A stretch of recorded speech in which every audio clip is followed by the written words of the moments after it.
In 2024, I think SEO is dead. And I'm not going to just talk about why. I want to show you why I don't think it actually works anymore. Two things I want to clarify first. A lot of this is dependent on what is your market size. So how many people could potentially be buyers? And then what is your industry and how competitive is it? So are a lot of people doing it where you are at? And so if you can answer those two things clearly, then I think it will decide whether you should do SEO or not. I think for a lot of people, you actually don't need to be doing it anymore, but I know this is controversial, so I just want to go ahead and show you why I think that and not just talk about a bunch of words. If you're interested in this kind of stuff, subscribe, comment, do you hate this or not? Or do you also agree that SEO is kind of fallen off the wagon? And so for the last 10 years, Google has been doing a lot of different things in how it is building its user experience. It has been molding it a lot. And I would like to say they've been changing it for their dollar and for their benefit. So over the last 10 years, what they've been telling you to do is create valuable content that is unique and authentic, and that is put in lists, and that is using specific keywords that's really helpful for Google to find it and give it and serve it to the person searching. What I actually think that they've been doing is building up this library of information so they no longer need to send anyone to your website. So let's go ahead and do attorney in Baton Rouge. Now, let's say that you've been working on your SEO for years and you've been paying an SEO company $5,000 to $6,000 a month. Well, somebody just paid a couple dollars to outrank you. And so that's what this sponsored section is. Google screened. Yeah. So we're going to go down. Now, this is where SEO can matter in your Google reviews, but I'm going to go to a later example of how that this can be helpful and beneficial for your company, but not for your website. So Justia, it looks like a directory. Yep. Yelp, I would consider that a directory. So once again, they're not serving anyone's website. I love this. So what I said, Google has been asking you to give them answers in a certain way so they can scrape your website and not give you any ad revenue that then they would probably be serving to you. And how do they do that? They just scrape it and then give the person the answer before they even go onto the website. Cool. Yeah. Now I don't have to go to any of these websites and I don't get to know who any of them are. Yeah. I can get most of my answers right here. Perfect. Thank you for doing that for me in an effort to build your SEO. And look how many answers, look how much it scraped. How many different websites did it just take from and serve so that people would stay on Google and not go to your website? Okay, directory. Finally, the first person who is ranked, that's not a directory or that has not paid.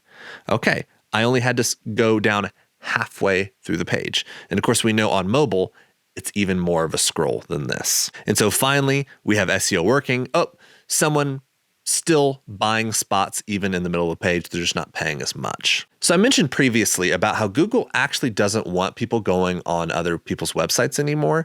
They actually just want them to stay on Google so that they can continue to make money.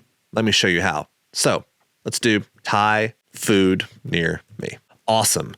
They've served me these places. This isn't sponsored. So, this Thai restaurant has done their due diligence to make it so that Google can serve their information. Let me go to their website. Wait, I didn't go to their website. Here's all the photos that they've already given Google. Oh, here's the phone number. Here's the menu, directions. I can call. I can do all of this without going to their website. Now, this is great for the customer, but if you are building your brand and your website and you've spent a lot of money on it, Google's like, we'll just take all that. Don't worry about it. We will give a seamless customer experience, but it is at your expense. And so, yes, this is beneficial to industries that typically have lower margins and that can't afford to be paying a lot of money in SEO, like the restaurant business. You're not going to have a lot of sponsored things and keywords for local restaurants because the margins are what, 5 to 8%. And so they don't have a lot to spend on advertising, and they can't be doing this on a regular basis. And so reviews, and they really need Google to do this kind of thing. But you better be in top 3, because I don't see any more in top 3. I can click more, sure, but that's what they're being served to me. So let's go ahead and do an example of when it would be good to do SEO. So let's try and do something that's a little bit more obscure or a little bit more niche down that would benefit from SEO. So custom jewelry. There's a lot of money in jewelry, so there still might be some sponsored stuff. Oh man, I hope you didn't spend a lot of money on SEO. Sponsored. Okay, you got some good, well, that person does. I don't know why they're there. Maybe they did SEO right. Finally, this is the shortest we have had to scroll to get somebody who has done SEO well. And I think it's because they have literally put the locations in their URL. So that will definitely always help if you put the name of the town that you live in. Because here we go, directory. So here's name of towns.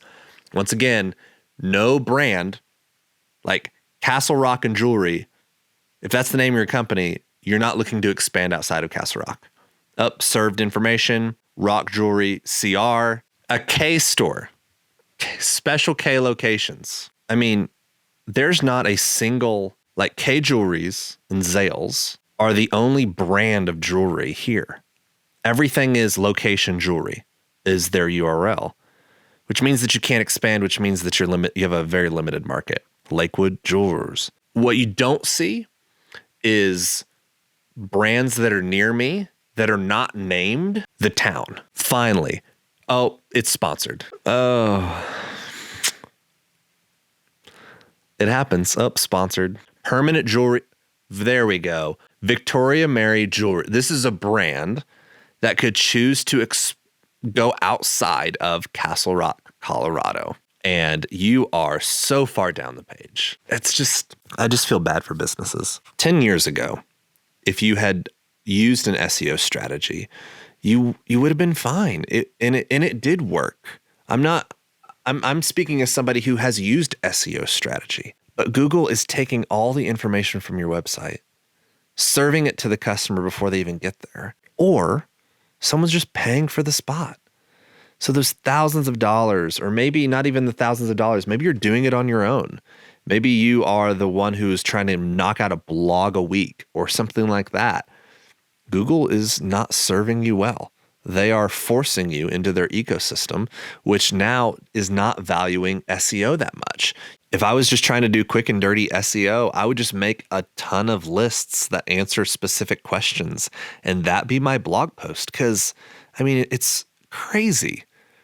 It's crazy, right? That Google's literally scraping your website and being like, here, don't bother going to this website. So we've talked a lot about why I think SEO is dead. So what's the alternative to it? And of course, if you've been a part of this channel, you know that I'm going to say content marketing or content strategy. You need to be creating video content in a way that brings value so that people come into your doors.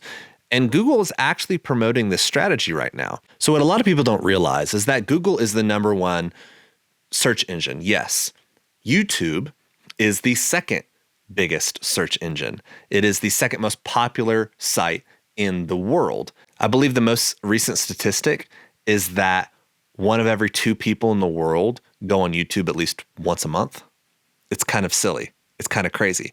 But let me show you how this pure search engine allows you to promote yourself without all of the paid strategy stuff, without having to spend all the extra dollars in doing it. How to start a college fund. The reason why I'm putting this in is maybe you're an attorney that specializes in setting up savings accounts. Look, we have Dave Ramsey, also been doing content for over a decade. If you follow any of his financial strategies, maybe you should follow his marketing strategy too. And look at all of these people who are delivering advice. 529 plan. That's a great plan if you're looking to save money in the future for your child. So that's what they're talking about. So obviously Ramsey has a lot of these spaces. But with that, you have a lot of people that are delivering content that is relatable to this topic. And so what is your niche? Put it in YouTube. And you'd be surprised at what content may or may not be there. And maybe that's how you get into the market and how you can benefit and grow your business through content marketing. Unless you want to keep paying all of the high dollars for your SEO company or spending money on Google ads, which I think is great. And if you're in a competitive market and a large market size, you're gonna have to do that, a part of it. You should also be thinking about content marketing as well. So put in the comments, what do you think of SEO? Do you think content marketing is the next SEO in the next 5 to 10 years? I hope you enjoy this. See you next time.